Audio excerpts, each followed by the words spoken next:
The transverse flute has been an orchestral instrument since the 1700s. You play it in a horizontal position, blowing across an oval hole in the mouthpiece. The air hits a sharp edge inside, producing sound. You turn that sound into notes by pressing the keys that open and close the flute's holes.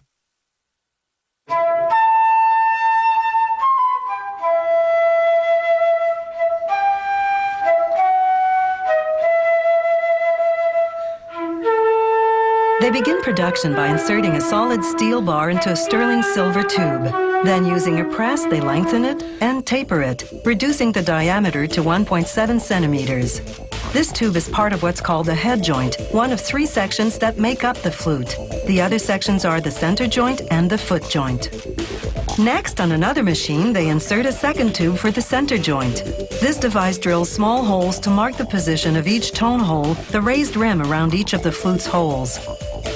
Now they insert titanium washers, called spiders, in the holes to help position the tone holes. They place a tone hole around each spider, securing it temporarily with copper wire. Once they solder the tone hole, they'll remove the spider. They solder little posts onto 3 strips of metal called ribs. The ribs and posts will later hold the flute's keys in place.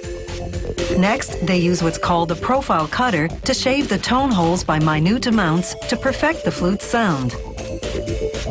Now, using a wax injector and rubber molds, they create wax duplicates of the 120 different parts that make up the flute's 20 keys. Now they build what's called a tree. Using tweezers and a heated pen, they fuse the wax duplicates to a wax trunk that's 17 to 25 centimeters tall, depending on the type of flute.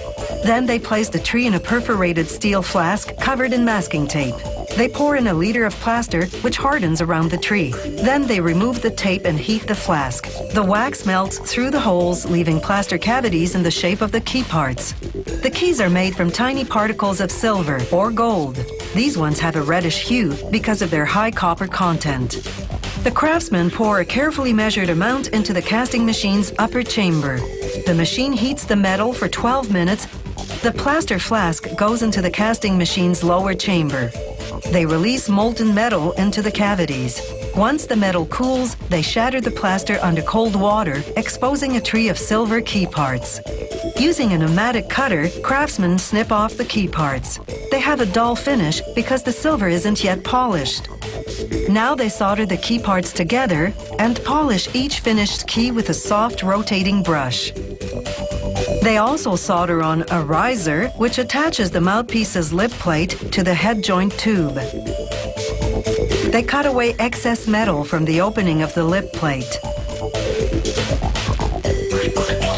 Then they use a lathe to cut out a hole in the head joint tube. A template ensures they position the hole correctly. Once again, they use copper wire to hold the parts together until soldering. They solder the lip plate assembly to the head joint tube using a gas and oxygen torch. Next, they mount the keys using tiny wires called straight springs. The spring helps open and close each key over the corresponding tone hole. They test each key's seal, called the pad, for air leaks. A thin strip of plastic slides out if it's improperly sealed. The pad is made up of a plastic washer and a felt cushion surrounded by a synthetic wrapper as thin as tissue paper. A pad lasts for about 5 years and is very expensive to replace, about $90. It's just one of up to 100 components in a flute, depending on the model. This company's flutes come in silver, gold, and platinum. They range in price from $9,000 to $48,000. Once all the keys are in place, a quick wipe to remove any pesky fingerprints. An engraver inscribes the serial number and company logo. After 120 hours of painstaking work, the flute is ready for its musical debut.